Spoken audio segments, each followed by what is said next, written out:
నీలాంజనసమాభాసం రవిపుత్రం యమాగ్రజం ఛాయామార్తాండసంభూతం తం నమామి శనేశ్వరం.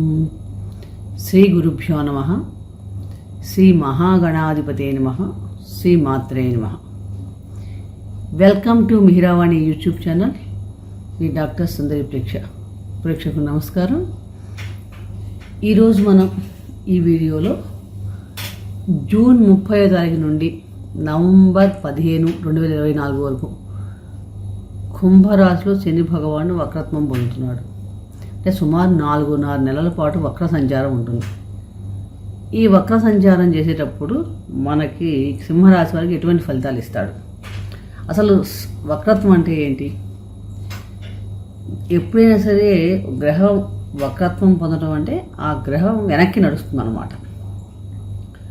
జ్యోతిష్ శాస్త్ర ప్రకారం సహజంగా 7 గ్రహాల్లో 5 గ్రహాలు ఏడాదిలో వక్రత్వం పొందుతూ ఉంటాయి.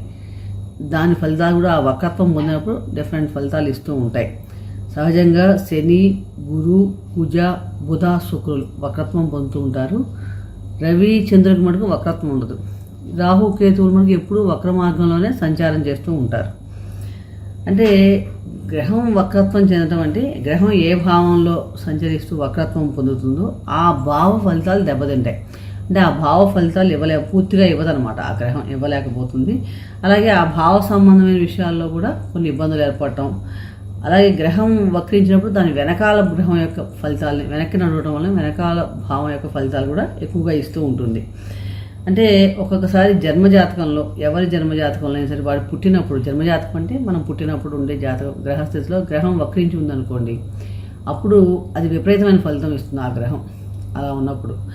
అలాగే మనకి ప్రస్తుతం ఇప్పుడు మనం శని భగవాను వక్రత్వం గురించి మాట్లాడుకుంటున్నాం కదా.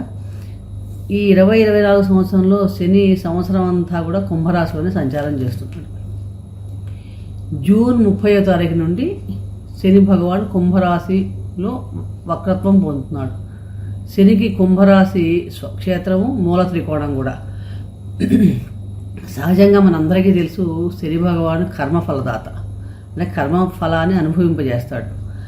ఈయన చాలా నెమ్మదిగా చెలించే ప్లానెట్ కింద చెప్పచ్చు. చాలా నెమ్మదిగా గ్రహం నడుస్తుంది అన్నమాట. అంటే ఒక్కొక్క రాశిలో 2.5 సంవత్సరాల పాటు సంచారం చేస్తూ ఉంటాడు. అంటే మళ్ళీ కుంభరాశి రావడానికి 30 ఏళ్ళు పడుతుంది అనమాట.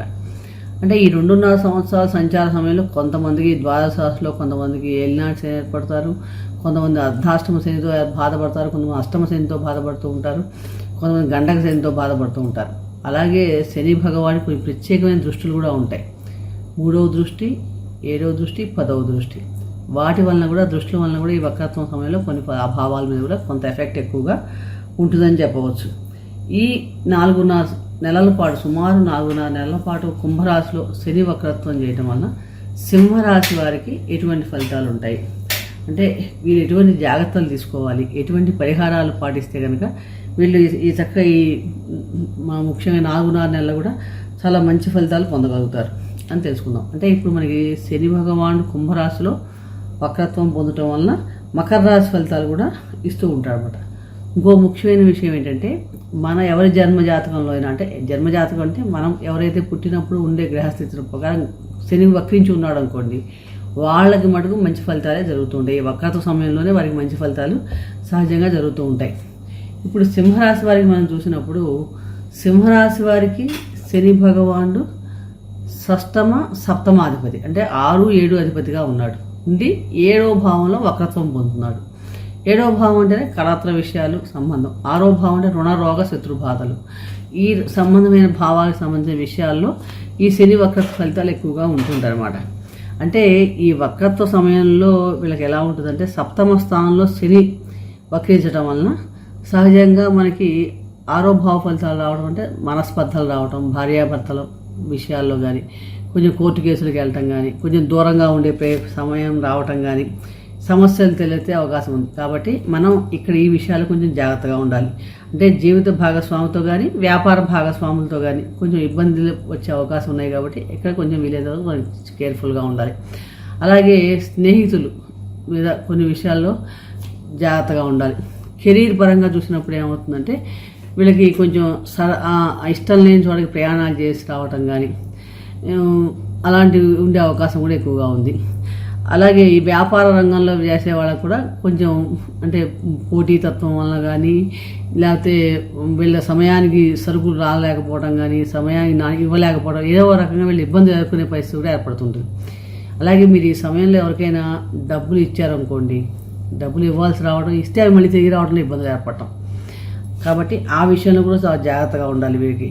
ఎందుకంటే మనం ఎప్పుడైనా డబ్బులు ఇచ్చేటప్పుడు కానీ కోర్టు సంబంధం వ్యవహారాన్ని హామీలు ఇవ్వటం, షూరిటీలు ఇవ్వటం, ఈ విషయాల్లో సింహరాశి వారు వీలైనంత వరకు చాలా జాగ్రత్తగా ఉండాలి. అలాగే ఆహార వ్యవహారాల విషయాల్లో కూడా చాలా జాగ్రత్తగా ఉండాలి. అంటే ఎవరిని గుడ్డిగా నమ్మకం చేయకండి. ఎవరిని గుడ్డిగా నమ్మదు. ప్రతి విషయం కూడా 1-2 సార్లు ఆలోచించి ఎటువంటి సంతకాలు చేయాల్సి వచ్చినా కూడా చూసి చదివి చేసుకోవటం చాలా మంచిదన్నమాట. అలాగే ఎవరైనా ఈ వివాహ ప్రయత్నాలు లాంటివి చేస్తుంటే కొంచెం వాయిదా వేసుకుంటాం మంచిది. ఈ సమయంలో కొంచెం ఈ వక్రత్వ సమయంలో కొంచెం మనం వాయిదా వేసుకుంటే కూడా మంచి విషయం జరుగుతుంది. అంటే ఆర్థికంగా కొంచెం బాగున్నప్పుడు కూడా ఖర్చులు మటుకు పెరుగుతాయి. విపరీతమైన ఖర్చులు రావడం, రుణాలు చేయాల్సిన పరిస్థితి రావడం, ఎవరికైనా అప్పిస్తే తిరిగి రాకపోవడం, వాటి వల్ల ఇబ్బందులు ఏర్పడటం, అలాగే మీ అధికారులతో కానీ వాళ్ళతో ఏమైనా ఉద్యోగపరంగా వచ్చిన అక్కడ ఇబ్బందులు ఏర్పడటం, ఇలాంటివన్నీ వచ్చే అవకాశం ఎక్కువ ఉన్నాయి. అలాగే జీవిత భాగస్వామితో కానీ వ్యాపార భాగస్వామి ఎవరితో కానీ ఈగో సమస్యలు క్లాషెస్ ఏర్పడే అవకాశం ఉంది. కాబట్టి ఇక్కడ కొంచెం జాగ్రత్తగా ఉండాలి. అలాగే ఆరోగ్య విషయంలో కూడా చిన్న ఆరోగ్యాన్ని నిర్లక్ష్యం చేయకుండా ఆరోగ్య విషయంలో కూడా చాలా జాగ్రత్తగా ఉండండి. అంటే ముఖ్యంగా మనకి కాళ్ళకి సంబంధించిన సమస్యలు రావటం కానీ ఇలాంటివన్నీ కూడా వచ్చే అవకాశాలు ఉన్నాయి. కాబట్టి ఇక్కడ మనం వీలైనంత వరకు చాలా జాగ్రత్తగా ఉండాలి. అంటే ఈ శని కుంభరాశిలో సింహరాశిలో వక్రించడం వల్ల ఒక రకంగా కొన్ని విషయాల్లో శుభ ఫలితాలే కలుగుతూ ఉంటాయి.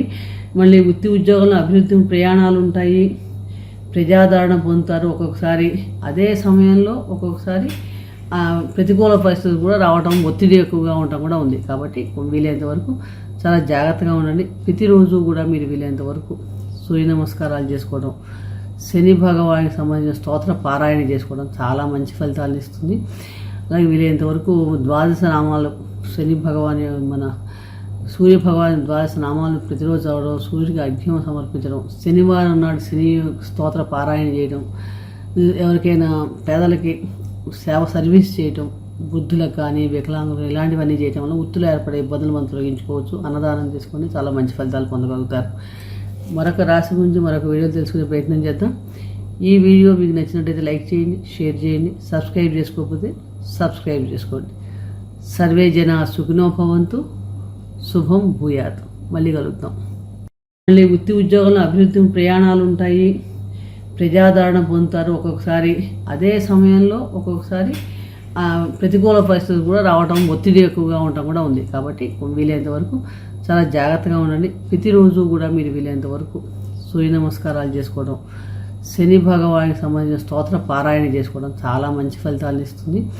అలాగే వీలైనంత వరకు 12 నామాలు శని భగవాన్ మన సూర్య భగవాన్ 12 నామాలు ప్రతిరోజు చదవడం, సూర్యుడికి అర్ఘ్యం సమర్పించడం, శనివారం నాడు శని స్తోత్ర పారాయణ చేయడం, ఎవరికైనా పేదలకి సర్వీస్ చేయటం, వృద్ధులకు కానీ వికలాంగులు ఇలాంటివన్నీ చేయటం వల్ల వృత్తులు ఏర్పడే ఇబ్బందులు మనం తొలగించుకోవచ్చు. అన్నదానం చేసుకొని చాలా మంచి ఫలితాలు పొందగలుగుతారు.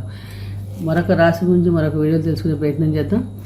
ఈ వీడియో మీకు నచ్చినట్టయితే లైక్ చేయండి, షేర్ చేయండి, సబ్స్క్రైబ్ చేసుకోకపోతే సబ్స్క్రైబ్ చేసుకోండి. సర్వే జనా సుఖినో భవంతు, శుభం భూయాత్. మళ్ళీ కలుద్దాం. సబ్స్క్రైబ్ చేసుకోండి.